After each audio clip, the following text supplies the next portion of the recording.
So, hi, everybody. Welcome to another episode of the Orita podcast. I'm here with Ian MacGregor from Skratch. Ian just helped me realize how long we've known each other. I was like, I think it's about 15 years. And I believe you said you used AI for good and you found out that we met in 2012, Yeah, I think the Interbike trade show, which is pretty great. 14, 15 years ago. Not bad, It's been a man. long time. We both Yeah. look young and vibrant. This is great. Obviously, we've taken different paths since then, but Ian's the founder of Skratch. We're going to go into that. For those who don't know me, I'm Schwartz, one of the founders of Orita. We build AI customer segments for a bunch of brands, Caraway, Spanx, Tracksmith, Run Beauty, you name it. We literally just launched our SMS product today, which is pretty exciting. And this is not about Orita. We're going to talk about Ian, his journey, Skratch, kind of all the above. Ian, let me get out of the way. I'd love for you to give a proper intro to yourself, your background, and then obviously like how you started the company. We'll take the conversation from there. Yeah. Well, hopefully we don't talk too much about me today, but I think maybe we can connect the dots with business, the lessons, life, probably more interesting. I think so. Yeah. So I'm Ian, co-founder. I've got a business partner who often is sort of the camera facing side of our business and CEO at Skratch Labs. I mean, Skratch exists for a very simple, focused reason, which is to help endurance athletes be better. That has taken many forms over the years, everything from a series of cookbooks that we've got to a mobile food truck, to a restaurant we have that we run in Boulder, Colorado, to, a pantry full of products that you could find at your local running shop, at REI, at Whole Foods Market, et cetera, so on and so forth. It's been quite the journey, man. You were, give us a little. You were a professional racer. Is that something that people might want to be curious about? Like, what was the inspiration behind Skratch, and how'd you go from being Yeah. the athlete side? Did you always know you want to be an entrepreneur? Like, I'd love a little color on that. Yeah. Gosh, there's a few questions later than that. I mean, one, I definitely did not know that I wanted to be an entrepreneur. In fact, that's a word that was not in my vocabulary growing up. However, in looking back, I do think that there were sort of some behaviors that I exhibited consistently from like 10 years old on, but I probably called it hustling. I don't think, there was this idea of starting your own business. And again, I think that's just an artifact of who I was surrounded by and where I grew up. To your more direct question, where did Skratch come from? So I was a pro cyclist many, many years ago at this point, and certainly it was formative in my life. However, the quick story here is that the world of pro cycling is a pro sport. I mean, the Tour de France is one of the biggest, if not the biggest sporting event in the world. And these teams run on multi-million dollar budgets. And, right, a lot of those budgets come from sponsors. And if you go back to 2006, 7, 8 timeframe, one of the teams that I raced for, my now business partner, Alan Lim, was a sports science director for the same team. And his job was basically to help us go as fast as possible. And when we think about that and you think about the world of cycling in particular, about pro sport, we think about all of these marginal gains that are available, making wheels lighter, time in the wind tunnel, X number of micrograms of this type of amino acid, right? All these little things that we think make big differences. And they can. However, connecting this to myself, what I was at that time was a 23, 24-year-old American who grew up in a rural community who was now living in an urban city in a country that I didn't speak the language, traveling to other countries multiple times a week where I didn't speak any of those languages. And I was freaking homesick, man. And I was lonely. And so my bottlenecks for performance were not about lighter carbon fiber shoes. They were about cooking meals. They were about eating food. They were about creating community and having friends. With that, one of the things that we did have was basically a lot of complaints about our sports nutrition, and in particular about the company that we were sponsored by. And to get us to stop complaining, to get us to shut up, Alan started making his own. And, there's a lot there, but it happened not over the course of weeks or months, but over the course of years and many hundreds of iterations. And some we tried that were awful, and some we tried that were better for the first 3 or 4 hours. And maybe hour 6, you no longer liked it. But what ended up happening was he developed a secret drink mix. And we called it secret drink mix because we had a water bottle that had a sponsor's name on the outside. But what was on the inside was this homemade concoction. Moving forward a couple of years, I had an injury that ended my career pretty abruptly and surprisingly, and, was kind of a mess. But I started working with Alan on some other projects, and all my former teammates were like, hey, man, can I get some of that drink mix? Right. And Alan's friends and colleagues were asking the same thing. And basically, at first, we would tell them, heck no, it's a pain in the ass. We don't want to make this stuff. And they would beg and they would say, man, I have the Tour de France next, in a month. Can you please get me some of this stuff? Basically, we, over a couple of beers one night, said, wouldn't it be funny if we bought the URL secretdrinkmix.com, started a company without knowing anything about margins or food labeling or any of those, sort of normal things. And it worked. And it worked simply because of word of mouth. It did not work because we were smart marketers or knew anything about, performance marketing or any of these things. I mean, a lot of that didn't even exist. This was pre Shopify. I think our first website was built on BigCommerce. So, a different world for sure. Gosh, what? Connect the dots for a second here. So 15 years later, we haven't screwed it up yet. We're still doing the best we can, still learning every day, and continuing to push forward a bigger vision to have a bigger impact. Man, I have so many nested questions. I will diverge for a second because when we met, I was running a brand. And the reason we met is because we made custom watches and our watches were interchangeable. So it's called Modify Watch. Cyclists grabbed onto it because they were rubber. And so Mhm. you had these like crazy kits and, yours is green and pink. It's like great. Or like Modify can give you a green and pink watch, right? And it can have your logo Yeah, on it. yeah, And it's like yeah. we really completely stumbled into this community, which was like such an incredible community. We went to Mhm, Levi's Grand Fondo up in Napa or Sonoma, wherever it was, and met all these mhm. amazing cyclists. Kristen, I'm blanking on her name, literally wore our watch when she won a gold in the Yeah. Olympics.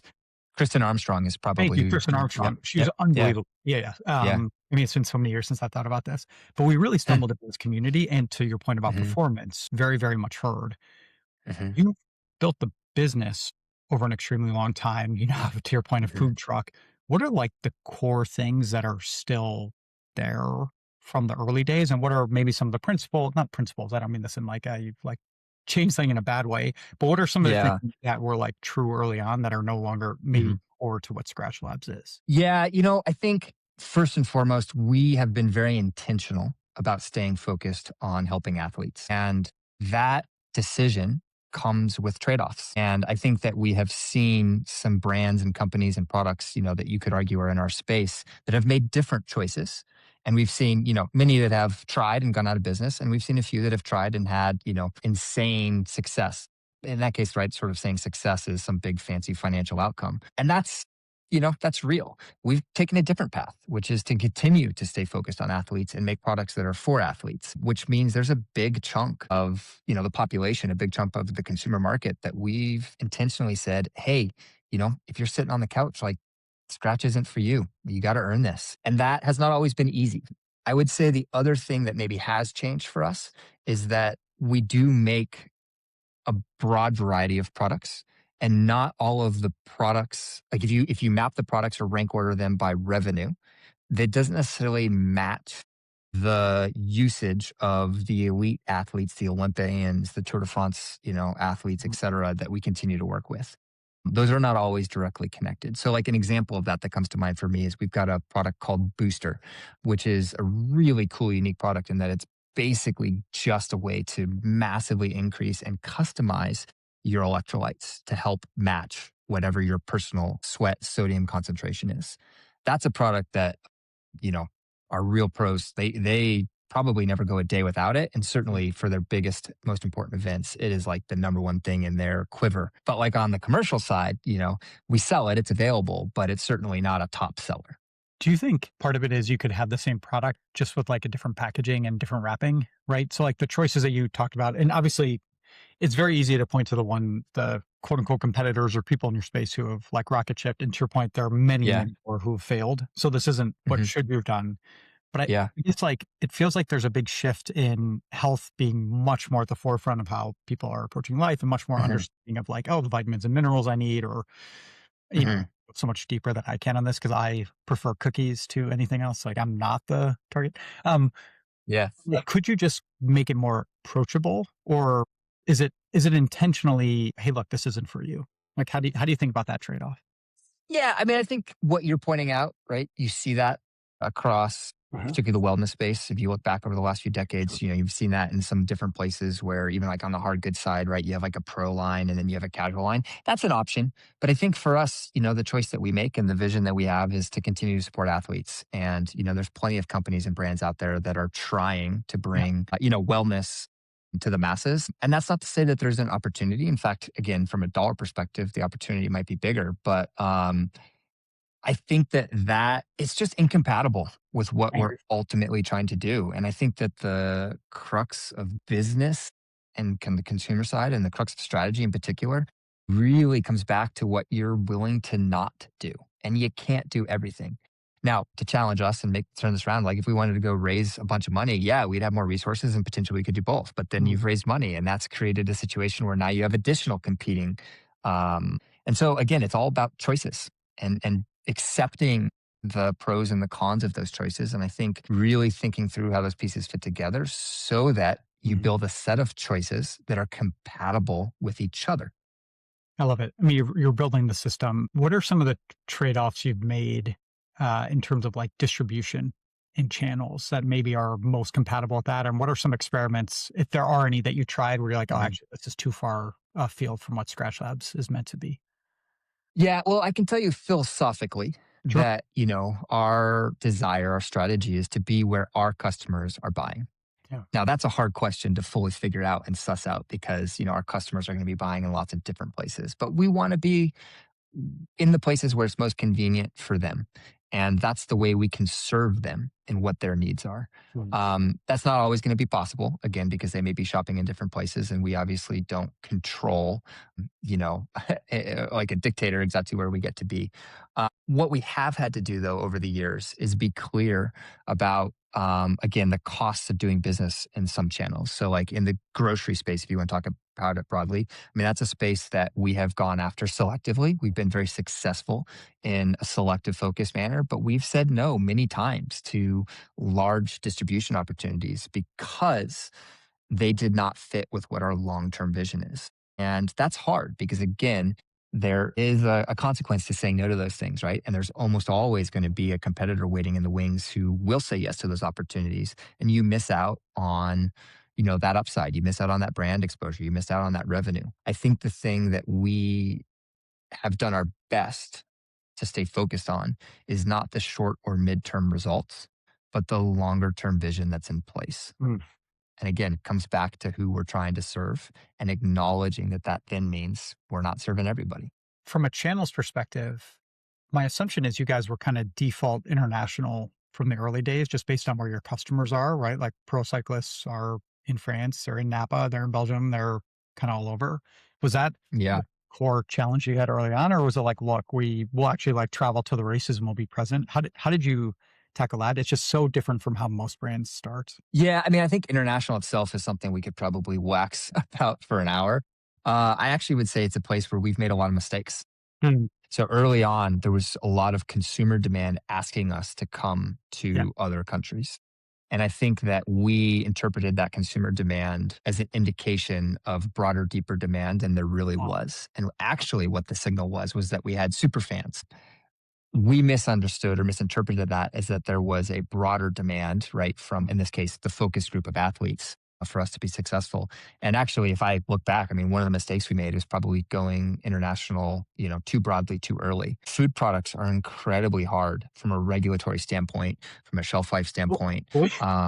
Yeah, yeah. I mean, Scratch, and the other interesting thing with Scratch Labs with our brand, I mean, Scratch makes food products. We don't make supplements. And again, that might seem like a minor distinction in some places, and it is, but in other places, it's a really big difference.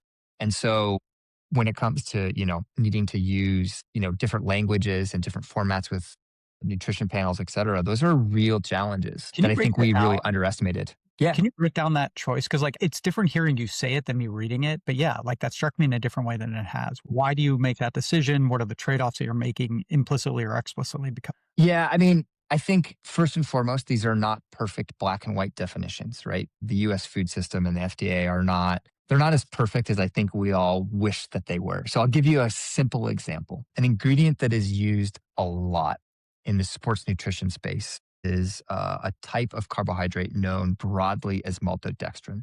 And the way the FDA has that labeled is as maltodextrin. First and foremost, not all maltodextrins are the same. There are a broad range of types of maltodextrin that have very different glycemic responses in the body. So What that means is that when you consume them, you may or may not have a different amount of insulin spike and your body may see it in a different way. In the US food system, maltodextrins are not labeled on a nutrition panel as sugar. However, the glycemic index, i.e., how strongly your body's going to react to it, is higher for maltodextrin than it is for many sugars. And so, a lot of brands will use that as a way to add carbohydrate, maybe intentionally, to add sweetness, maybe intentionally, both of which are not necessarily bad things depending on what you're doing. But then the nutrition panel itself will not show up as sugar. Again, I'm not, a food scientist expert on that, but that feels misleading to me. That was a quick segue. I'm not answering a question, but an example. In the supplement world, brands are allowed to cover up ingredients lists a little more. They're allowed to use proprietary formulas. They're allowed to potentially make claims about a product. On the food side, none of that holds true. And for us, we've simply taken the approach of wanting to be in a transparent place and make food products. And so with that comes some of the limitations around claims. With that comes some additional requirements around how ingredients and formulas and what something contains show up. And I think we believe those are all good things. How do you counter position in a market where everybody else is making claims and they'll say like, look, not FDA approved or verified, but hey, my assumption is Yeah, because nobody notices. okay, well, excuse my language. Like I can just say anything, right? So how thinking about this from a strategy perspective, and if we don't want to go too far, we don't need to, but Yeah. part of it, like actually the counter positioning is this is why we only talk to like top athletes is they're the only ones who are going to actually care and realize that what they're putting into their body truly matters. Or how else do you think about that problem? Well, I think, Aaron, what you said makes sense, and I would agree with that. And I think that's part of it. I would also say, though, that the top athletes, right, Olympians themselves are very confused by the proliferation and confusion of marketing in, broadly speaking, our space. I would say that the more direct answer for us at Skratch is that we've tried to lead with emotion. We've tried to stand behind our products and their efficacy over the long term rather than come at this with, winning the benefits and features game. And again, in some places we've probably lost because of those choices, but I can tell you, that we sure sleep well at night knowing that we're not hoodwinking anybody. I hear you. It's also like the whole point to your comment about taking an investment is you own the business, you get to build it in the way you want to, and the Yeah. quote unquote trade off of maybe slightly more growth for kind of lying slightly or misleading in some way, Yeah. shape, or form is not a trade off you're willing to make. Yeah. How do you, and again, not looking for like specific numbers per se, but I am curious, like, how do you think about your R&D budget? How do you think about building what's next, right? Because you're working with the best athletes. You've got the people who will tell you what they really like. You have Yeah. real trust and respect that you can do customer discovery in a way that Hmm. I think very, very, very few brands can do. Like, Yeah. how do you go and do that side of the house? Yeah. I mean, I think we think about that a few ways and it's evolved over the years. And I love the question. One, because we being primarily Alan and myself have control and we're not beholden to anybody else, we get to make these choices, sort of like Mhm. whatever we want to do is what we can do. And I think it's something that we've always believed in. And so we have been able to prioritize, that long-term R&D investment. It's got its own line item on our P&L and we basically commit to it and it's pulled out of, the operating performance of the business and it's done so intentionally so that the rest of the team can be graded, right, on the things they can control. But we're just basically okay with it. So it's that simple. And then maybe somewhat tied to the R&D discussion, there's more wearable data, right? People Hmm. understand nutrition better in Yeah. spirit. I know you said some Olympians are confused, but I'd say on a whole, there's Hmm. more Yeah, visibility, more understanding of the human body and interactions. absolutely. How do you decide where to kind of put your focus on next? Like, we should actually spend time exploring, adding these ingredients or driving towards these outcomes. Yeah. I mean, this is a place where I very fortunately don't have the answers and don't need to have the answers. I mean, that's You're where, just the you think face. about. We get it. Well, I'm not the face. Yeah. I mean, Alan, I mean, that is his passion has been what he's Okay. been working on since, he started undergrad. It's where he Mhm. went to graduate school for. It's, why and how he coached President Bush over the years. Like that is Oh, that is his zone of genius. And so in that case, like I just get to listen and mhm, look for the places where he's got ideas of what he's seeing in the mhm, field, what he's learning in the lab, what's happening in the research. And then, I, along with the rest of our team, get to take the stuff that he's throwing against the wall and, find the ones that make sense. And I think anytime you've got, sort of that proverbial creative genius, they throw a lot of shit at the fan, and 95% of it you have to dodge. Yep. You just hope the fan's off. So just go Yeah, through. exactly. Exactly. And sometimes amazing ideas come through. Mhm. And I've also learned that I can't predict them perfectly. So we've got to invest in exploring them and that you'll be surprised. Ha- Have you seen customer expectations change as they have more data or more understanding? Or is it the same thing, which is like, well, they always had it and they're still looking at you guys as the experts who are doing Mm. this work? I think probably both of those examples are true. I Mm. think that one thing we have seen, which I think is a wonderful outcome, right? If you want to sort of take a step back and think broadly about the internet and this idea of long tail economics and that customization and It's my so on and so life. forth gets to rise up. Like those are good things, right? Those are good things for our customers. They're good Yeah. things for our brand. They're good things for your company. And gosh, and they're great things for you and I as individual consumers. Yeah. So we've certainly seen that. I also think that other things I've seen change over the last 15 years, good customer service in some ways is table stakes now. Now, what does good mean? I think that's open to discussion, but you can't get away with being an asshole the way you could 15 years ago, as an online brand or an omni-channel brand. I think the other thing that we have seen is probably a cycle around how people learn about products and brands, particularly in the sporting space. So, if we put ourselves back in early 2010 timeframe, I think that it was still very much a world where you looked up to the athletes and the celebrities for endorsement. I think we then saw a period in 2012, 13, 14, I don't know exactly, but in that range where it really became about a company or a brand's social media and their content generation. Then I think we probably saw a few years where influencers who Mhm. had their own audiences did it on behalf of brands and people sort of soaked that up. And then I think we've probably seen a pushback where consumers are questioning, challenging, or doubting, those celebrity endorsements or even those influencer endorsements. And heck, for sure, the content driven brand. And now you kind of need a combination of all of those, to drive success. So I don't know. I think it's evolved a lot. And Mm. I would expect that evolution continue. I don't know the answers. Do you? What's No, coming? I have no idea. I mean, one of the things we stumbled into with Modify was we eventually turned it into an influencer platform. Mm, And the idea was not, we had like this woman, Catherine Lowe, who's on The Bachelor or Bachelorette, and she sold like something like $50,000 of watches in a day or two, right, with her yeah. audience. Wow. But then we Wow. started doing it where we went to like UCSF, which is where my daughters were born, and we Hmm. did watches with them. And I think we sold 30 Hmm. watches over 2 months. But Yeah. the idea was like, Yeah. for a small subset of people, that is like the hospital where their child was born or their child who was sick was taking care of, whatever it was. And we really started developing a perspective around like nano influencers, like really everybody's influential in their small circle. Mm-hmm. And so I still deeply believe that that is like the right path. I think that's very hard for Mm-hmm. most companies to tap into or to understand how to do Mm-hmm. it in a properly authentic way to enable Mm-hmm. the super fans to tell their story, even if it's to 5 people, not 50,000. Sure. Yeah.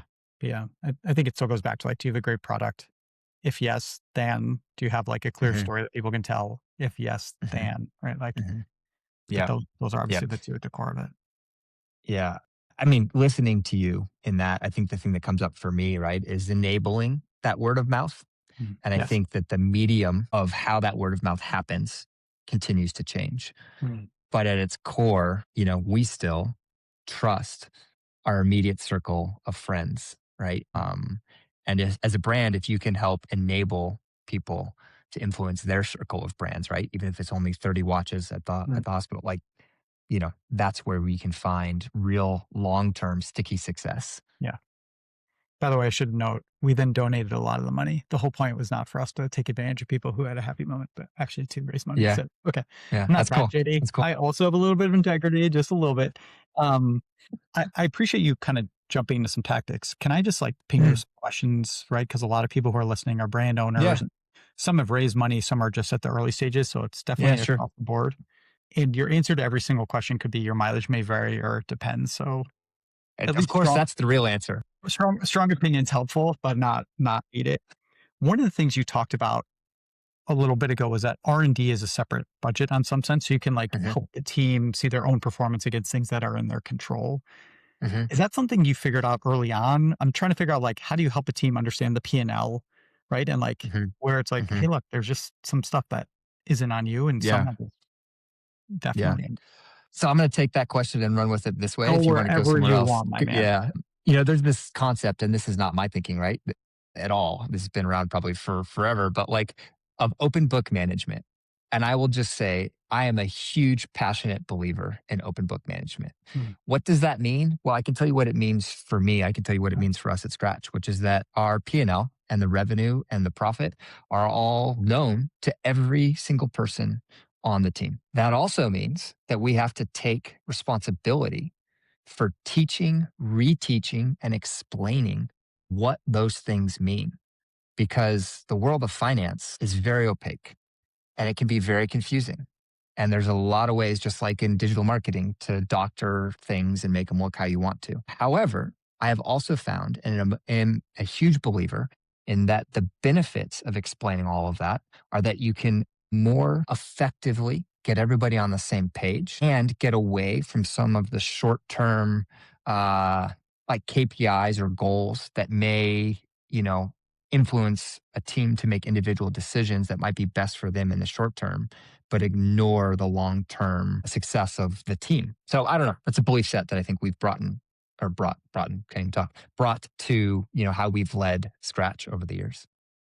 I will not correct you on grammar. I will save all of my energy on that for my daughter. So you're fine. You can say whatever you want. We're adults here. It's really helpful. I mean, the open book, it's like they're the people who quote unquote build in public who I don't think are actually building in public. They're just using that for their branding. But I think from a team alignment and team Mm, clarity, yeah, I love the framing. Talk to me about how you're thinking about building your team or how you're helping your team build differently today than you were maybe 6 months ago or a year.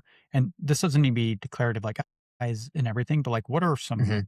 practical things that you're doing, and what are you hoping that the team is getting better on as well? Yeah. I mean, again, back to sort of philosophical Yeah. stances on this stuff. We've always taken the belief that it's worth investing in people Mm, and that you want to bring people in. You want to teach them what you've been doing that's working, help share the mistakes you've made with them, and then get the hell out of their way mm, and let them run with it, regardless of the role or the level of any of that. Because when people are empowered and enabled to make their own choices, inevitably they will be able to go faster and I believe better overall than if you're having to approve or micromanage everything. However, with that comes a couple other realities I think you have to accept that back to choices and what they mean, probably you're going to have some people who move on because you've taught them a lot of stuff. They've upped their game and you may not have a growth opportunity for them. And so you need to celebrate when it's time for them to move on and celebrate the new opportunity you've created. And additionally, I think you've got to be really, truly accepting of mistakes when they're made and allow people to make those mistakes, not because mistakes are good, but because it's going to be inevitable and it's part of learning. So I don't know. That's where you can believe one thing, but you've got to accept what comes with it at the same time. yeah. I love the framing. I had a discussion with one of our employees who is about to hit her 1 year. And I think I started the call with like, hey, you're about to hit your 1 year, which means you're probably getting your resume ready and you're thinking about what's next. And, we, Mhm. we actually started talking about what her goals are. And the framing Yeah. I brought is something that we were told like day one of business school, which I loved by this woman, Meg Roundy at Berkeley, who was like, look, I'm the alumni director. You guys are students for 2 years, but you're all future alumni. And for most of Hmm. your life, you're going to be an alumnus of Berkeley. And I love that framing, which is, I think, very much in line with what you're saying, which is, and I'm not great at this. I'm sure I fail more than I Hmm. succeed, but I want to create a growth opportunity. I want to be very clear with what the opportunity is. And at some point, highly likely, you are going to leave Orita, right? Or whatever Hmm. company, whether it's because the Hmm. business goes out of business or sells or you just, whatever it is. And so, Yeah. like, how do you get the absolute most while you're there? And how do you make sure that you're growing and enjoying the journey? Hmm. I, Yeah. I think that is hard, but Yeah. I very much Totally. appreciate how you frame this. Let me add one additional piece, that comes to Please. mind, particularly with AI. I would say this over the last, 2.5 years, our message has been very simple, which is to encourage experimentation. Hmm. And right or wrong, we have directed our team to not worry so much about disclosing of data or this or that or whatever. Just again, just risk reward for us where we're at. We've pushed that idea. Now we firewall some things, and you think about stuff like formulas, and I like that gets separated. But taking that detail aside, one thing that has changed a lot in the past, I would say 6 to 9 months for us, is sort of adjusting what that means, pushing people not to outsource their thinking, but to use it as a tool to think better and think faster, but not just to get to the finish line or an output. And I think that's hard because there's a really easy cheat code in front of all of us, Can but I the run work a sucks. can I run an idea by you? I'm actually curious your Yeah. take on this. Yeah. One of my favorite classes in school was design thinking. And one of the books we read, I think it was a guy named Bill Buxton. And I don't know if he was like the chief UI or UX at Microsoft back in the day, but truly about design thinking. And one of the examples was about the engineers behind Lance Armstrong's bikes, as they would best in class, wind tunnel, you name it. And they present a draft to him. Hey, here's what we think the new saddle should look like. Whatever, right? This is insane for me to say anything about cycling to you, but Yeah. okay. Like here's what this should look like. But they wouldn't present him the rendering that they had. They would draw it by hand and they'd sketch it. Mhm. The idea being you present something that's a finished product, people are narrowed in. You present something that's a sketch and people are open, right? It's like, oh, it's a sketch. I can crumple it up and I can throw it out. For me, that's always important. Like I tell my team if they're coming to me and it's a hard project, come with a 30% draft, but like a 30%, like, it's bad, but put in enough Yeah. thought. Be like, hey, here's where I think I'm going. Because then it's like easy to throw it away or it's easy to redirect. But if you come with an 80 or 90%, it's like, now I'm narrowed. So Yeah. the thing that I'm playing around with, and I don't know if this makes sense or not. So sorry for the long-winded story, is I think the biggest concern I have with our team leveraging AI tooling is rhymes with your outsource thinking, is not that they haven't put in critical thinking, and this isn't the team, this is me too. But let's say I've done Mhm. all the critical thinking and I'm pretty sure.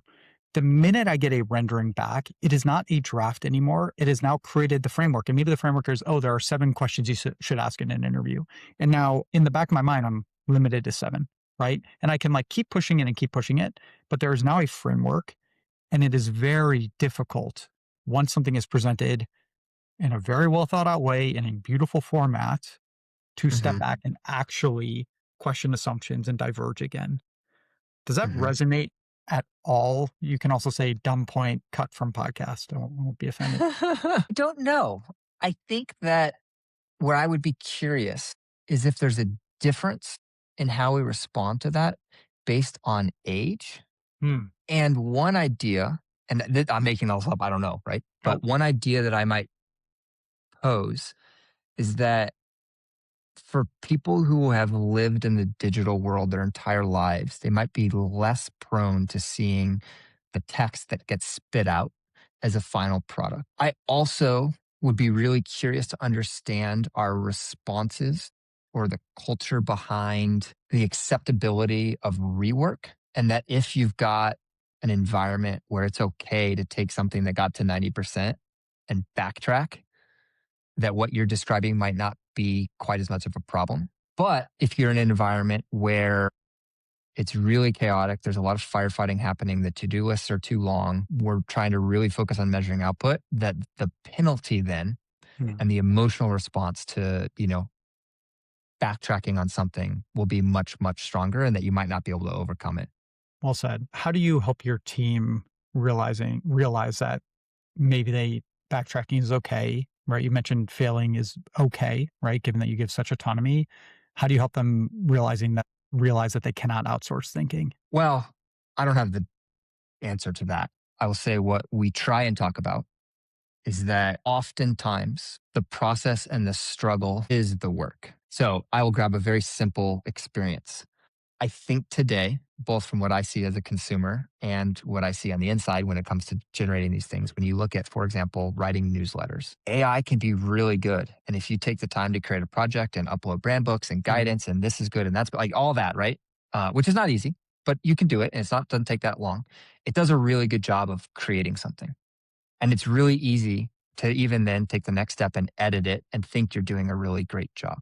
The thing that I worry about is that we're eliminating the learning loops that happen when I, for example, years ago would sit down and beat my head against the wall trying to write a newsletter. And that even the imperfections that would come out of that process in the past, I one time literally spelled water bottle incorrectly in the subject line of an email that we sent out to over 100,000 people at the time. That's a it's an embarrassing mistake. That's probably not going to happen today with AI.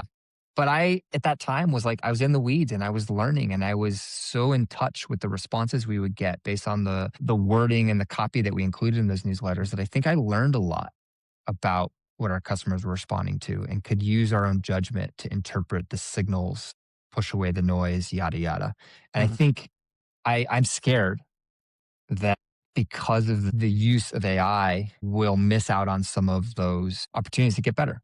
Mhm. Now, we can't ignore it. The answer is not to be handwriting all of these things 100% ourselves. Why, while our competitors are doing intense segmentation and able to send out 30 versions of the same thing. But somewhere we've got to look for and support our team members, give them the space, time, and safety to learn, Mhm. not just do. This is good. You should be a professor, or you should be less behind the scenes. This is really interesting, man. Thank you. I appreciate that. But Thanks. I'm glad I suckered you into this. It just took 15 years, but um, Ian, let's stay on the AI side for a minute. How do you think about the trade-offs of, hey, we can build this ourselves versus we should use a third party to build at this Hmm. point? Have a clear mandate? Is it, guys, try to do it yourself if you hit some point? Are you thinking about like the total cost of ownership and maintaining systems? Like Yeah. any thoughts you have, I think will be really useful for other brand owners to hear. Yeah, I mean, I would say that a mindset that applies to those types of skills and tools is not solely focused just on AI, but anything that we would Sure. think about broadly in terms of, copywriters or photographers or videographers or, any of that stuff. I think that right or wrong, we have built a system and a team and a company where we're focused on a long-term multi-year vision. And so we're always trying to push things through the filter of not what's best for this month or this quarter or even this year, but what is going to get us to our vision. And I think that because of all of those hard choices we've done along the way, i.e., not raising money, we have set up a system where we can have a longer term view than I think a lot of people are afforded. With that in mind, I love having capabilities internally. I don't know that that's actually the right answer, but I do believe that culturally for us, it has served us well. And so in an oversimplified way, we'll invest in enabling a team member of ours to go and learn and develop skills themselves rather than outsource it. Mhm. Now, the paradox of that is that oftentimes by partnering with somebody, at least initially, you can learn a lot really fast and you can really accelerate, right? That learning curve internally. This is not a true black or white. It's not that simple. As you're thinking about the long term and maybe less about the technology internally, but somewhat about how that creates a consumer experience that you're looking for, what are you Mhm. thinking is the next couple of years going to look like? Is it people are going to be buying Scratch in different channels, researching in different ways? Like, how are you kind of fortifying the business, or even what are the questions you're exploring to make decisions in the coming months that you think will have longer term impacts that you hadn't thought of before? Yeah, I mean, I'll tell you this. I'm really excited actually for Mm. where our brand is positioned for the next few years, where I do think that, these tools that consumers are using differently that are helping collect and disseminate much larger sets of information. I think we're going to benefit from that because I think we have, and again, slight oversimplification here, but in general, we have a real, and this is an overused word, but authentic brand, right? That really is backed in science. Back to what Alan brings to the table, like you can't copy that. And I think we have seen an incredible amount of attempted brand innovation and a lot of bullshit product innovation. And I think that as consumers in general get more information, we're going to see, like we were talking about the cycles earlier of being influenced by celebrities and then being influenced by brand content. And then it was influencers. I actually think that for consumers, that's going to continue to get better because they can now take larger amounts of information and hopefully make better decisions. And I believe that we're on the right side of those better decisions. I think you've earned the right to talk about authenticity as a brand owner for what it's worth. So I'll put a pin in that side. I also imagine the fact that you have an incredible amount of content over more than a decade sets you up very well for AEO, GEO, like people actually trying to discover. Hmm. Um, Yeah. is there any approach, just one more tactical question, that you've taken around partnerships that you think has worked well, whether it's like with sponsors or with like I could imagine you partnering with something like Function Health or, the tools that are helping you understand what's going on in your blood for a normal person. Have you ever dabbled in partnerships or any lessons learned worth sharing? Yeah. Well, I'm not familiar personally with Function Health, but I would say, so I don't want to make any assumptions about No, that in no, no, no. particular, but It's more, think about it um, more like as an example, like some sort of mm, medical adjacent organization that's like yeah. genuinely trying to help you understand your body better and take care of Hmm. yourself and get the Hmm. supplements, Yeah. foods that you need. I think that one of the challenges that continues to exist, broadly speaking, in health and wellness in particular, is that there continues to be what I believe, and I'm going to speak for myself for a second here, is a misnomer that I can go get a stagnant or recurring blood test and that can tell me what I need to do differently. Like, I don't believe that it works that way. It certainly did not work that way when I was an elite athlete and when I had access to, at the time, all of the, cutting edge breakthrough things. These are emergent, incredibly complex systems. And when you look back over the decades, I think that one of the mistakes society has continuously made is to oversimplify these things. And fat is bad. Let's all eat margarine. Oh, never mind. Hydrogenated oils are bad. Right. And now, actually, in some ways, we're exiting this, but we've had this vilification of carbohydrates and, in particular, sugar.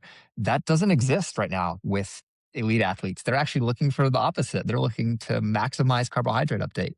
And they're talking about, carbs maxing. Now, Mm. carbs and sugar are in this case interchangeable. The problem with all of those things is that we forget the complicated context of what it is that we're doing. And again, back to this idea that, if you're sitting on the couch, no scratch for you, like it matters what you're getting after. It Mm. matters if you're lifting in your basement for an hour or out trying to complete an Everest endurance challenge where you're trying to climb, 28,000 blah, blah, blah feet. Like those are not the same things. And so the answer of what you need in those moments is not the same. What about, out of curiosity, those of us with walking treadmills, are we invited to try Scratch, or do we also need to like swim and bike and lift weights? You know, Yeah, I mean, no big deal. Don't want to show off, but yeah. I mean, I think here's what I would say, and this is something that I've always believed about Scratch, and it's at times in conflict with the focus that we've tried to bring to this brand as we've grown it over the years. I do believe that even like our sports hydration mix, right, which has 20 grams of carbohydrate in a 16-ounce serving, which is going to be less than, a regular Gatorade, less than a regular Coke, a lot less than orange juice, is an improvement for Mhm. most people, even if they are sitting on the couch. And that's true. And at the same time, what I would say to you, as my friend, not as somebody who we're trying to sell to, we've got an unsweetened drink mix line that Mm. has a lot of electrolytes, has a tiny amount of carbohydrate, it has no sugar per serving. But Mm. again, that's more of an FDA definition. And like, that's probably what you can drink when you're walking on the treadmill. All right, that's good. Okay. Well, I just want to make sure I can still be customer and be happy. Yeah. Yeah, this is wonderful. I want to give you space if there's any other thoughts you wanted to share, any other takeaways, whether it's for brand owner or somebody who's like any athletes who are Yeah. listening. I don't know, but the space is yours. And Yeah. then I'd love to conclude with where folks can find you, spell Scratch, all the Yeah. things. Sure. Can I ask you a couple of questions? Let's do this. Cool. This is stressful. All right. First, a quick layup for you. So, when I look at your career and the conversations we've had, I mean, you started at least your entrepreneurial career with a physical product, right? With Modify watches. And then you pivoted, right, to what I would just broadly call into the SaaS space. Mhm. I don't want to, downplay it anyway, but like just broadly speaking. I'm curious what, if anything, you've noticed about your own experience in a physical goods company now in the SaaS space that maybe people who have only been in the SaaS space don't share? It's a good question. I was a This is the brutal. layup. Uh, yeah, man. My memory's fading. It's funny because one of the companies I've started, Passport, yesterday announced that they were selling. And I haven't been at Passport in a while, but it's like cool to be a co-founder and, co- Yeah. you know. So I've learned something. I was a terrible customer of software providers. So you mentioned BigCommerce. I was also BigCommerce at first. It was called Interspire, and it was a self-hosted version, which I think then became BigCommerce. I'm getting the history right. And then we switched over to Yeah. Shopify in late 2013, early 2014. And I absolutely remember there was something called like instant search, and I think it was 39 bucks a month or 49 bucks a month. And honestly, Ian, I'm sure the product was awesome. And I got some search result I didn't like, and I was definitely like, "What the hell is going?" Because the 49 bucks was my money. Like, we'd raised Yeah. money, but we were burning money, and I was not taking a salary, and Yeah. I'm like, "I can't afford this $50." Like, I Hmm. was asking for $10,000 a month worth of service, right? And, it was just, like, so unbalanced.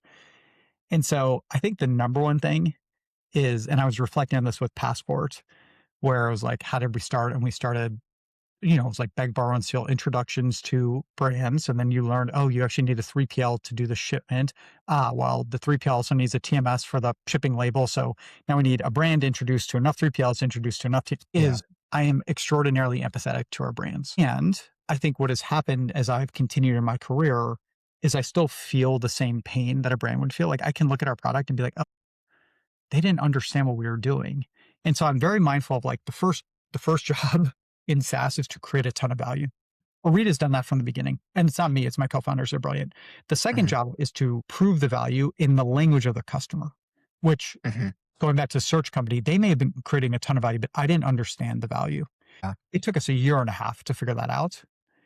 And the thing that I've realized in the last month or two is literally in the last year, we haven't gone back to the people who were with us a year in and be like, by the way, sorry, we were creating value. We didn't explain it. And oh, by the way, you probably don't understand how to use the product and, and, and.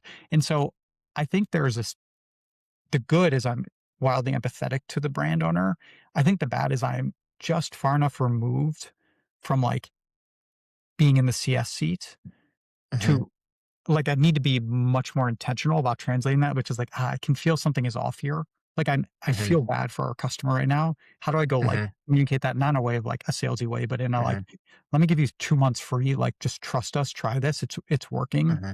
And I think Hmm. that is, yeah, I don't know. I think the number one thing by far is empathy. That if you just started in software, you're like, yeah, we just need to get the deal done. And you're like, no, man, I need my business to exist. I'm a brand owner and it's brutal out there. Yeah. So, Yeah. Yeah, I hear in that there's like a need to think about it allocentrically and like really put yourself in the customer's shoes to yeah. understand But what if you they're haven't been the dealing with. customer, it's Hmm. impossible. I mean, when we talk to our customers now about marketing, I'm like, take off your marketer hat and be a consumer. What brand do you want that emails you every single day because you clicked 90 days ago? There's no Yeah. brand that anybody wants actually to Yeah. buy Yeah. Yeah. content from. But the Yeah. marketer's like, Yeah. well, they clicked 90 days ago. I'm going to keep emailing them. It's like, wait, what? Yeah. Like, this is, and so I think Yeah. that like empathy is probably the core of it. Yeah. Yeah. Huh. That's cool. All right. One more for you here. Rightly or wrongly, I would put you in the like data guy bucket. Thank you. I'm curious with that, how you do or would advise a founder or a CEO when you've got a big opportunity that the data shows, but the brand's soul says they have to reject. How do you deal with that conflict? Does that make sense what I'm asking? Yeah, so, like, I'm gonna not put words in your mouth, but Yeah. Walmart comes calling, they're like, "Hey, we want you everywhere," and you're like, you actually do the calculation, you're like, "The risk is," but, Hmm. they don't fulfill their PO, but whatever, we can actually live as a Yeah. business, but it's more this doesn't feel Yeah. aligned with the current, like, how Scratch is. Yeah. Yep. Yep. I mean, honestly, I think you being in control of the business is the answer, and I think the, like, hardest question is what's enough? Mm. There's a really good book by Morgan Housel, which I'm sure is on my shelf. And The Psychology of Money. There it is. And it talks about like investing. And it was really useful Hmm. for my wife and I to talk together. And I promise I'll bring this back. But part of it is like, you might be sitting on a lot of money and every financial advisor in the world is saying, oh, you should do this, this, this, and this. And you're like, actually, I want to pay down my house because I want to have zero stress because whatever, I Hmm. just want to own my house. I want to know, always have my house. Yeah. Put aside money for property tax. Like I will literally always have my house. And I actually don't want upside. I want to put everything else in treasuries. And the answer is like, Yeah. that's fine. And so I think the Hmm. like only advice for anybody is what is your compass? And then I think Hmm. the challenge is making sure that your team understands and you give them a very generous way to opt out. and be like, hey, Mhm. we could be growing faster Mhm. or not. Mhm. We're actively Yeah. choosing not to. And if what you care about is upside or something, this isn't the place for you. Let me give you like a generous exit, like a la what Zappos used to do, right? Like sign up, hey, Yeah. here's Mm. severance during training of 2 weeks if you don't Yeah, want. to quit. Yeah, that's Yeah, right. Like, totally. and let me do Yeah. that. And so I think it's just like, especially when you're the owner and you're building a mission Mhm. driven company, make it very Yeah. clear what you stand for and then don't Yeah. don't apologize for it. Yeah. Huh, I love that. I think, I really appreciate how you've tied that back to some of the personal choices, right, that everybody makes regardless of their position, and that the financial outcome is not the only, or in many cases, primary input to these choices we have to make. I mean, I'm feeling this literally right now, which was Yeah. like I had 7 years at Modify where I actually paid to work after business school when I live in the Bay Area, Yeah. and I could have joined any company and make a lot of money. Totally. It's just the right time to be in tech, Yeah. and I Yeah. didn't, and I was like but then my next company had a good outcome, and so I can, Mhm. like, it's more like I'm excited about but I'm not like, it's not gonna change my life, but I just feel almost like some sense of like, "Yeah, okay, like, I made this bet, and I feel good Yeah. that it's paying off on some level." Yeah. I Yeah. don't know. Huh. But Cool. it's not to, like, change anything, it's more just, like, because like, a lot of friends were able to be successful and, like, I don't know. So I Yeah. think, Yeah. just know what you guys stand for. You more Yeah. than pretty much any other brand owner I know are, like, really consistent at the core, and I think that is admirable. I Thanks, think man. it's what makes Scratch what it is. Yeah. Appreciate it. All right, I got one last question for you. Love this. And this, I certainly have an opinion on this, and I don't need you to connect this back to Scratch. I'm just more curious what you've seen in your space. But do you think that the broad collection of sort of modern e-commerce software tactics, growth hacking, blah blah blah, has made founders lazy by training them, I'll say us, to believe that we can solve the physical human relationship and trust problems with some sort of SaaS subscription? I mean, let's go back. I don't know how to answer this. I'll tell you, I'll diverge and we'll see if this is useful. I mean, I've said it before, which is like the number one thing as a brand owner is to build a product that people want. Full stop. Like, if Hmm. you don't do that, you're going to Hmm. fail, right? Yeah. Then it's to find the audience. Ideally, you first found the audience, you've heard them, and then whatever. But like, you build something for Yeah. you in your small niche, and then you realize, oh, there's a bigger market here. And then you Hmm. are getting feedback and you were actually listening. You weren't like selling, you were listening. And then if you're good at sales, you're like introducing somebody to a product that actually solves a real need of theirs, whether it's a pain or Hmm. whatever it is, right?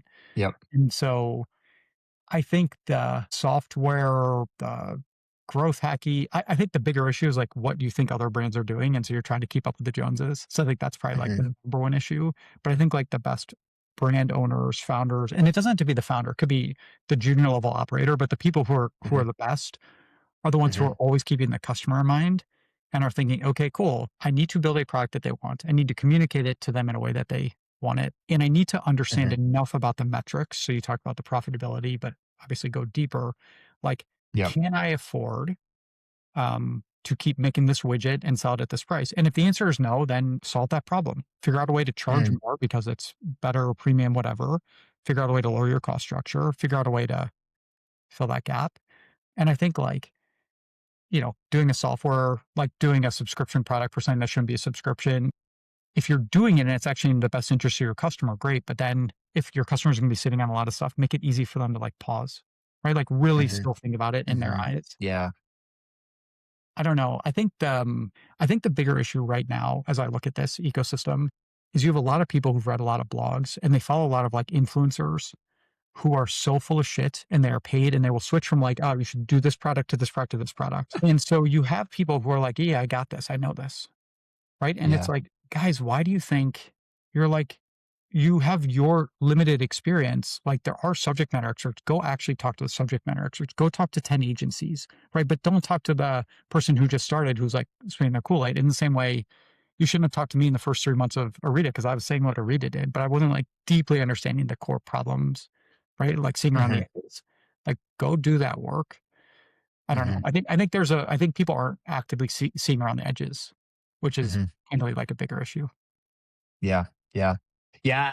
You said one piece in there that I think I will just repeat back because I think it's in some ways the antidote to all of these challenges and issues, which is focus on the customer. And right or wrong, I will fall on this sword. Like, I just believe that if you do that in the right way by really putting them first, it will work out. I think that's right. The only reason it won't is if you've chosen the wrong market. And that doesn't mean you chose the wrong, it just means there may not be a viable business there. And that is also okay. Totally. The Yeah. hobby, I think it's also, yeah. right? Like build it as a community. But Mhm. yeah, uh, Sure. I don't know. Sure. Spot on, man. It's hard to do, right? I mean, we've both been there many times where you're in business, you're thinking about payroll, you're worried about, you know, your accounts payable, whatever, right? And it's easy to get distracted by those real existential problems. But in those moments, that's where you got to go back to why you really exist. Yeah, man. So, Ian, I think cool. this has been really fun and a wonderful way to wrap. Where can folks find you? Where should they look for Skratch? Well, if they're out sweating, Scratch can be found, of course, at our own website. I think that's the place we love to engage with customers. But in all the REIs and all the bike shops, running stores, Amazon for people who find that convenient, Whole Foods Market in certain places where if that's convenient. But yeah, really in those endurance stores is the place I would love for people to go find us. Ian, thank you. In 15 years, we will do our next get together. No, this has been such a treat, and thank you for making the time. I'm really glad we got to chat just now. Yeah, you're welcome. And thank you for thinking about it, asking good, fun questions, and giving a chance to share some thoughts about the journey we've had. I think in many ways, we're only getting started, which I is know, man. fun and scary. And you guys are good at what you do, so I'm excited to see what's Yeah, next. All cool. right, Ian. Thank you. All right. Yeah. Hi, I'm Aaron Schwartz, co-founder and co-CEO of Orita.ai. We build AI customer segmentation for some of Klaviyo's biggest brands like Oriana, Spanx, Caraway, Third Love, True Classic, Rem Beauty, and on and on.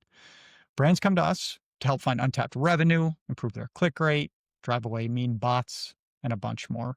You can learn more or get a free customer engagement audit at Orita.ai.